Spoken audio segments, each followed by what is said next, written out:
दरअसल मैं sir bank में काम करता हूँ और हालाँकि मैं अपना रेज़िग्नेशन लेटर पॉकेट में रखता हूँ हमेशा।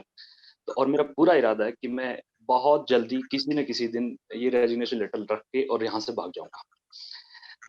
लेकिन सर मैं कभी-कभी जब ये बारे में अपने बारे में सोचने बैठता हूँ तो धर्मराज युधिष्ठिर बन जाता हूँ क्योंकि मेरे फ़ादर-मदर सब खेती-बाती करने वाले और इस तरह का मेरा घर का माहौल है और मेरे 2 छोटे भाई हैं। दोनों वट पे खड़े हैं, जैसे पंजाबी में कहते हैं ना कि बिल्कुल किनारे पे हैं। यानी उनका भी सिलेक्शन होने वाला है, जल्दी-जल्दी कहीं न कहीं वो सेटल हो जाएँगे। लेकिन हालात ऐसे हैं कि मैं ऐसे में अपने घर की ज़िम्मेदारियों को छोड़ के भागने की स्थिति में नहीं आ पाता हूँ, अपने आप को समझा नहीं पाता हूँ। तो सर मैं बेसिकली आना ही आपसे मिलना इसीलिए चाह रहा था कि आप मुझे गाइड करें कि मैं कब भागूँ? जॉइन फिल्म्स में और भी बहुत सारे वीडियो अवेलेबल हैं जिनसे कि आपको प्रॉपर प्रोफेशनल गाइडेंस मिलेगी। भले ही आप एक्टर बनना चाहते हो, राइटर बनना चाहते हो, फिल्म मेकर बनना चाहते हो, सिंगर बनना चाहते हो, आपको हर तरह के इस पर वीडियो मिलेंगे। भले वो फेक ऑडिशंस पे हो कि ऑडिशन कैसे देने चाहिए, इस पर भी डिटेल वीडियो अवेलेबल है। पहले तो हमें बहुत क्लियर है प्रदीप, भागना नहीं।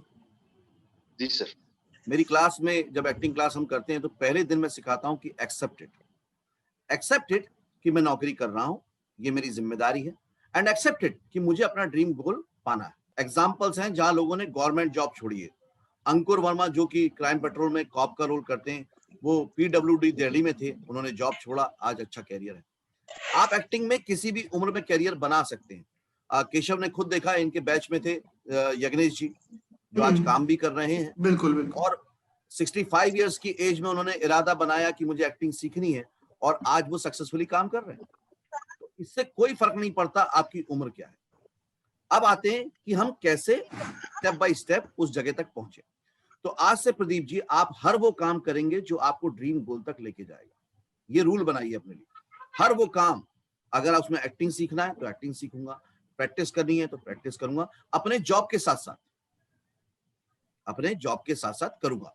और अब सबसे अच्छी बात है कि क्योंकि ऑनलाइन ऑडिशन शुरू हो गए, तो मैं ऑनलाइन ऑडिशन भेजना शुरू करूंगा आप सब लोगों को। तो जब आप क्राफ्ट पे काम करेंगे, आप कास्टिंग डायरेक्टर को फॉलो करेंगे, जो मैंने 3 दिन की ऑडिशन सिलेक्शन वर्कशॉप में बताया है आपको, सारे रूल्स फॉलो करेंगे, तो अगले 1 महीने में आपके पास अच्छा खासा डेटा होगा। जी सर। आपकी अंडरस्टैंडिंग लेवल ज्यादा वाइडर होगी, और आप ऑनलाइन ऑडिशन जब देना शुरू करेंगे, और बाय द वे आप अगर मान लो जॉब के साथ करना चाहते हैं तो ऑनलाइन एक्टिंग क्लास भी ज्वाइन कर सकते हैं सुबह या शाम की, तो आप अपने क्राफ्ट पे भी काम करना शुरू कर देंगे। और ऑनलाइन ऑडिशन में मान लो आपको कोई काम मिल जाता है एक छोटा, तो आपने अपने जॉब में लीव एप्लीकेशन दिया और आप निकल गए। फिर अगले महीने फिर छोटा सा काम मिल गया, फिर आपने लीव एप्लीकेशन दिया, आप निकल गए। अब जब आप काम कर रहे हैं तो आपकी फैमिली का आप पे बिलीव बढ़ रहा है, जी। आपका खुद का सेल्फ बिलीव बढ़ रहा है कि भले छोटा किया, अच्छा क्या। हम जो ये सोचते हैं कि छोड़ दूंगा और उसके बाद मुंबई जाऊंगा, ये मेरे हिसाब से गलत डिसीजन है। जी सर। आप सक्षम हैं। आज मान लो आपको मैंने जॉइंट फिल्म्स प्रोडक्शन में बुलाया कि आ जाइए प्रदीप जी, और जॉइंट फिल्म में मैं ऐसे मौके भी बनाता हूं कि आप आ जाइए और शूटिंग करिए। हाँ, लेकिन आपको मैं लॉजिंग और ट्रेवलिंग नहीं दूंगा, क्योंकि ये काम मैं किसी लोकल को भी दे सकता था। तो क्योंकि आप पैसे कमा रहे हैं तो आप अपना बजट बना सकते हैं कि ठीक है विनय जी, मैं आ जाता हूँ, है ना। या कोई और प्रोडक्शन हाउस ने बनाया और उसने बोला कि प्रदीप जी आप अवेलेबल हैं, आप बोलोगे नहीं मैं तो अपने शहर में हूँ, बिल्कुल बोलने की जरूरत नहीं। आप बोलोगे क्या, ठीक है बताइए कौन सी डेट को आना है। उसने बोला ठीक है 2 तारीख को आपको पहुंचना है। ओके सर, मैं 2 तारीख को पहुंच जाऊंगा। अब आपको पक्की बात है फ्लाइट की टिकट बुक करनी पड़ेगी। फ्लाइट की टिकट है आपकी 5,000 रुपए की, आप आ गए और चले गए, 10,000 रुपए आपके आने जाने में खर्च हुआ, और मान लो रहने खाने में आपके 10,000 रुपए और खर्च हो गए, 20,000 आपका टोटल एक्सपेंस हुआ, और वहां से आपको मिले सिर्फ और सिर्फ 2,000 के हिसाब से 6,000 रुपए। तो एक तरह से आपका 14,000 रुपए का नुकसान हुआ। लेकिन ये आपका सबसे बड़ा बेनिफिट है। अगर आप मुंबई में रहते तो आपके पास इनकम नहीं आ रही होती, आप रहने खाने का खर्चा कर रहे होते और उसके बाद 6,000 रुपए कमा रहे होते। लोग गलत तरीके से देखते हैं चीजों को। मुंबई में रहने का खर्चा है 25,000 रुपए और तब भी आप 6,000 रुपए कमाते। तो आज मैं कहूंगा सारे लोगों से, आज से अपनी सेविंग करना शुरू कर दो कि कोई कभी भी कहीं बुलाएगा तो मैं चला जाऊंगा। ठीक है, आप घर में हो, कंफर्टेबल हो, डिप्रेशन नहीं आएगा, फालतू चीजें तो बचे रहोगे, अपने क्राफ्ट पे एक्टिंग पे काम करते रहोगे। फिर अगले महीने आपको 4 दिन का काम मिला, फिर अगले महीने आपको 5 दिन का काम मिला, और जिस दिन आपको लगे कि अब मुझे रेगुलर काम मिल रहा है, तो आपके अंदर एक सेल्फ कॉन्फिडेंस बिल्ट हो चुका होगा कि हाँ, अब मैं जॉब छोड़ सकता हूँ। और गवर्नमेंट जॉब में तो प्रदीप एक और फैसिलिटी होती है कि लीव विदाउट पे आप लंबी छुट्टी भी ले सकते हो।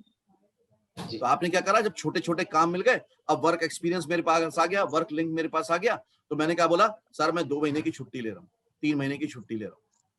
अब मुझे मालूम मेरा जॉब तो सिक्योर है, लेकिन मेरे को पैसे नहीं मिलेंगे। अब आप आ गए मुंबई में, समझ पा रहे हो? जी सर। और उसके बाद आपने रेगुलर काम करना शुरू किया। फिर जब लगा तो रेजिग्नेशन अभी जेब में मत रख के घूमो, रेजिग्नेशन दिमाग में रख के घूमो, और जिस दिन सही वक्त हो उस दिन दे डालो। एक काउंटर है सर मेरा, मैं कभी-कभी फिर मेरे दिमाग में आता, हो सकता है मैं गलत हूँ अपनी जगह, कि मेरे पास एक सैटिस्फैक्शन है, सैलरी आ रही है, चलो ठीक है अपना काम हो रहा है।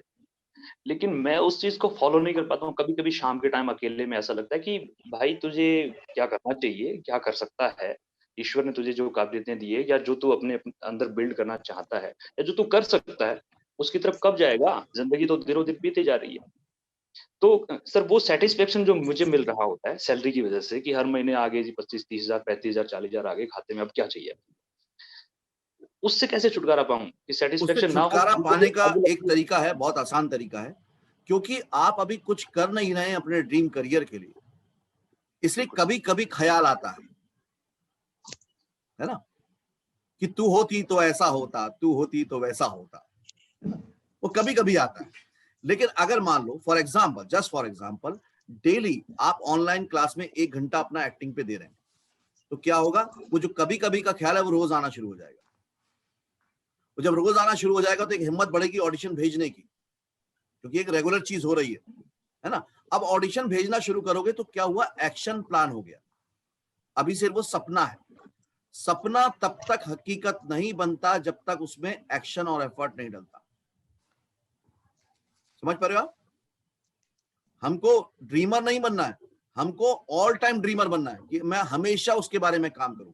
जब आप ऑनलाइन क्लास करेंगे तो मैं रोज आपको टास्क दूंगा, जब टास्क दूंगा तो आप उस पर काम करेंगे, तो क्या होगा, अब 24 घंटे एक्टिंग चलना चालू होगी, और इतनी चलेगी, मेरे ख्याल से ये लोग भी मानेंगे जिन्होंने किया है क्लास, कि रात को सपना भी एक्टिंग का ही आएगा। इतनी जल्दी फैसला मत लो प्रदीप, क्योंकि मैं सही बताऊं आपको, मेरा हमेशा से रहा है कि लोग मेरे पे बहुत ट्रस्ट करते हैं और उसकी वैल्यू मैं समझता हूँ। मैं अगर किसी के ड्रीम करियर तक लेके जाना चाहता हूं तो मैं ये चाहता हूं कि आप पहुंच जाओ, लेकिन आप अपनी स्थिति परिस्थिति को एक्सेप्ट करते हुए पहुंचो। हर व्यक्ति की जर्नी अलग होगी, हाँ, लेकिन मैं गारंटी लेता हूं कि अगर आप सक्सेसफुल होना चाहते हो तो मैं आपका साथ नहीं छोड़ूंगा, मैं आपको आखिरी लेवल तक हाथ पकड़ के चलूंगा अगर आप सक्सेसफुल होना चाहते हो तो, क्योंकि मैं बड़ा सेल्फिश आदमी हूं, मैं उन्हीं के साथ रहता हूं जो सक्सेसफुल होना चाहते हैं या सक्सेसफुल लोग हैं। मैं वो फालतू के ड्रीमर के साथ नहीं रहता कि सर अगर चांस मिल जाए तो मैं बन जाऊंगा, उन चीजों में मेरा बिलीव नहीं है।